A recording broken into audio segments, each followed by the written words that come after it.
साथियों नमस्कार। आप सभी का आपके अपने YouTube चैनल अपनी आजीविका पर बहुत बहुत स्वागत है।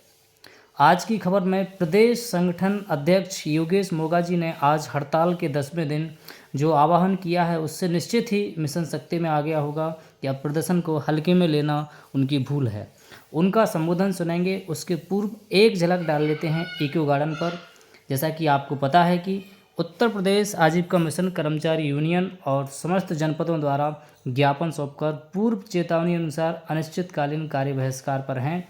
आज आंदोलन के 10वें दिन भी 75 जनपदों के एक साथ कार्य बहिष्कार रहने से ग्राम विकास विभाग द्वारा संचालित यह योजना अपने को ही बेरुखी हाशिए पर नजर आ रही है, क्योंकि दूसरी तरफ उत्तर प्रदेश राज्य ग्रामीण आजीविका मिशन में समूचे प्रदेश में इस योजना को बल देने वाले समस्त जिला मिशन प्रबंधक, ब्लॉक मिशन प्रबंधक, कंप्यूटर ऑपरेटर सहित समस्त मिशन कर्मी कार्य बहिष्कार पर हैं और अपना डेरा आंदोलन स्थल इको गार्डन पर एकत्रित जमाए हुए हैं।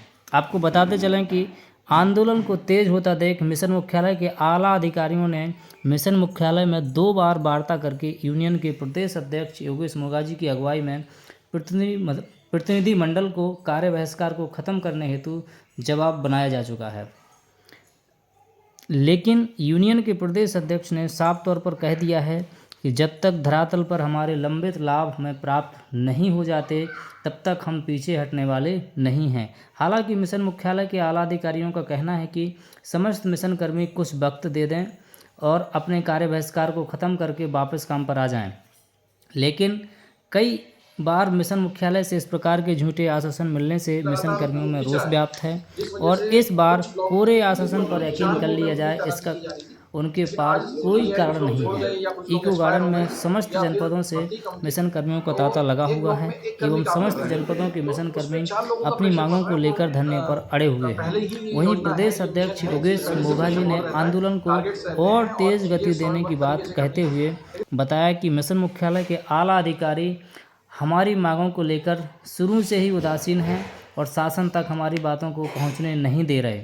मिशन में बैठे आला अधिकारी शासन में बैठे जनप्रतिनिधियों को गुमराह कर रहे हैं, जबकि हमारी मानव संसाधन नियमावली में साफ तौर पर जो मांगें हम मांग रहे हैं उनका जिक्र है।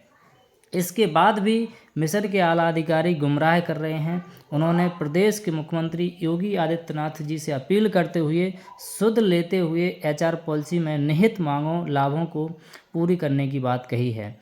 अब देखना है कि आखिर कब तक प्रदेश सरकार इनकी पीड़ा सुनती है। आपको बता दें कि प्रदेश की 1,20,55,000 महिलाओं को स्वरोजगार, आत्मनिर्भरता, कौशल विकास के लिए स्वयं सहायता समूहों से जोड़ते हुए तथा समृद्धि का दावा करने वाली प्रदेश सरकार इन महिलाओं के प्रति समर्पित कार्यकर्ता के रूप में काम करने वाली मिशन कर्मियों को मिलने वाले हित लाभ को पिछले 9 सालों से अधिकारियों के लापरवाही व अकर्मण्यता की वजह से उत्तर प्रदेश राज्य ग्रामीण मिशन के अंतर्गत कार्यरत समस्त कर्मचारियों को उनकी नियुक्ति के समय से प्रति वर्ष 7% वार्षिक वेतन वृद्धि दिया जाना था, जो पिछले 10 सालों से लंबित था। इसी क्रम में सभी कर्मचारियों का मेडिकल इंश्योरेंस तथा एक्सीडेंटल बीमा पॉलिसी भी लंबित है। अपने घर परिवार समाज से दूर काम करने वाले कर्मचारियों के लिए उनके परिवार के नज़दीक काम करने की सुविधा ट्रांसफ़र पॉलिसी भी लंबित है। बीमा पॉलिसी के अभाव में अपनी जान गंवा चुके कर्मचारियों के परिवार को मिलने वाली प्रतिपूर्ति तथा उनकी अनुपस्थिति में उनके परिवार के सदस्यों को सरकार द्वारा आश्रित रोजगार की भी व्यवस्था नहीं है। सभी कार्मिकों को HR पॉलिसी के अनुसार पूर्व में प्रदत्त अलाउंसेंस जो पिछले 5 वर्षों से बंद कर दिए गए हैं, जिसकी वजह से उनके प्रभावी वेतन पहले से भी कम हो गए हैं, भत्तों को पुनः चालू किया जाना है और बकाया का भी भुगतान किया जाना है।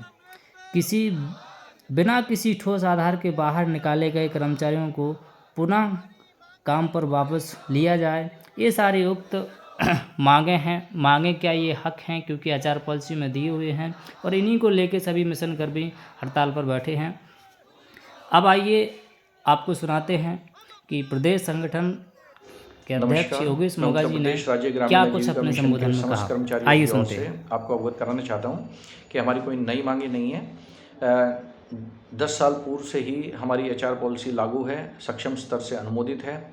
उसमें जो भी कर्मचारियों को देय लाभ थे वो आज तक ज़मीनी हकीकत पर नहीं मिले हैं, मात्र वो कागज़ों में बने हुए हैं और उनको किसी न किसी कारणवश या तो रोक दिया गया है या उनको कभी दिया ही नहीं गया। सबसे पहले तो महंगाई 70 से 75% बढ़ जाने के बावजूद भी, जबकि पॉलिसी में साफ लिखा है कि कर्मचारियों को 7 से 15% का वार्षिक वेतन वृद्धि की जानी है, लेकिन आज तक एक बार भी वेतन वृद्धि नहीं की गई, जबकि महंगाई आप देख ही रहे हैं कि कितनी बढ़ चुकी है। इसके सिवा मेडिकल इंश्योरेंस शुरू से ही देय है, लेकिन आज तक किसी भी कर्मचारी का मेडिकल इंश्योरेंस मिशन द्वारा नहीं किया गया। इसी प्रकार से उनका जनरल इंश्योरेंस और एक्सीडेंशियल इंश्योरेंस सिर्फ कागज़ों में चलाया जा रहा है कि हमें देने वाले हैं, लेकिन अभी तक लागू नहीं किया गया। इसके सिवा कर्मचारियों को बाद में पॉलिसी में बदलाव करते हुए ट्रांसफ़र पे रोक लगाई गई कि ये मिशन हित में नहीं है, लेकिन कर्मचारी इसी आस पे नौकरी ज्वाइन किए हुए थे कि वो ट्रांसफ़र पाके अपने गृह जनपद के आसपास पहुंचेंगे। आज वो 500 से लेकर 900 किलोमीटर दूरी पे कम वेतन होने के बावजूद भी कार्य करने को मजबूर हैं, जिससे उनका आर्थिक और मानसिक शोषण हो रहा है। इसके सिवा ये सभी कर्मचारी जो हैं प्रोफेशनल हैं, इनको अलग स्थितियों में काम करना पड़ता है, लेकिन इनके कुछ भत्ते पॉलिसी में दिए थे, कुछ समय तक वो दिए भी जाते रहे। कुछ मिशन को कुछ पैसे की कमी की वजह से कुछ टाइम ये भत्ते नहीं दिए जा रहे थे, लेकिन बाद में शासन के एक पत्र जिसमें कोविड के टाइम पे कुछ समय के लिए कुछ भत्तों को छोड़कर के अन्य भत्तों को रोकने की बात की गई थी, इन्होंने उस लेटर का हवाला दे करके भत्ते परमानेंट बंद कर दिए, जिससे लोगों का जो बकाया था उसका नुकसान हुआ। इसके साथ साथ परमानेंटली उस तरह के भत्ते ख़त्म हो जाने से उनकी जो प्रभावी वेतन था वो कम हो गया और कई तरह की इसमें विसंगतियां हैं। ऑपरेटर साथी हैं, उनका वेतन एक बार 15,000 रुपये हो गया था, लेकिन उसके बाद उनको घटा करके 12,000 कर दिया गया। तो सभी कर्मचारी महंगाई के साथ कार्यकुशलता बढ़ने के साथ अपनी सैलरी में इजाफा करा पाते हैं और यही एक कर्मचारी के लिए एक अच्छी बात होती है कि जैसे जैसे वो काम करने में पारंगत होता रहेगा, समय देगा किसी संस्था को, तो उसको उस कौशल का लाभ उसके संस्था के सिवा उसको भी मिलेगा। लेकिन यहाँ उल्टा हो रहा है, जैसे जैसे आप एक्सपीरियंस होते जा रहे हैं वैसे वैसे आपका प्रमोशन की जगह डिमोशन होता जा रहा है। आप 10 साल पुरानी सैलरी में जब महंगाई बदल गई हो तो आप उस सैलरी पे कैसे काम कर सकते हैं।